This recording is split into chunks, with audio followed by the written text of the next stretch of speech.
ហើយសូមឲ្យបណ្ដាញព័ត៌មានរបស់យើងសូមធ្វើយ៉ាងណាព្យាយាមជៀសផុតពីការផ្សព្វផ្សាយព័ត៌មានមិនពិតដែលអាចធ្វើឲ្យបង្កើនកម្ដៅតែជួយឲ្យជ្រួលច្បល់នៅក្នុងដំណាក់កាលដែលយើងខំផលិតសភាពការចរចាដោយត្រង់ស្រាប់តែមានការបង្កើតអីផ្សេងបាទអានេះគឺជាកិច្ចការហើយជាពិសេសពាក់ព័ន្ធទាំងរឿងទឹកដីកុំឲ្យឃើញតែជុះអីបន្តិចថាអស់ខ្មែរដីខ្មែរទៀតហើយអត់ទេ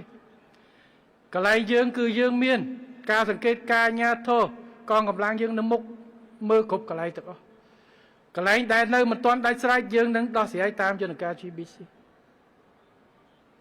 កន្លែងនៅក្នុងដីរបស់គេធ្វើដូចទៅក្នុងដីយើងធ្វើផ្លូវក្នុងដីយើងធ្វើអីជាកន្លែងដែលដាច់ស្រេចរួចហើយបាទសូមកុំឲ្យមានការយល់ច្រឡំបាទថ្ងៃមុនឃើញកន្លែងខ្លះមានអូមួយជាព្រំដែនរួចទៅហើយខាងខ្មែរយើងមានផ្លូវខាងនេះ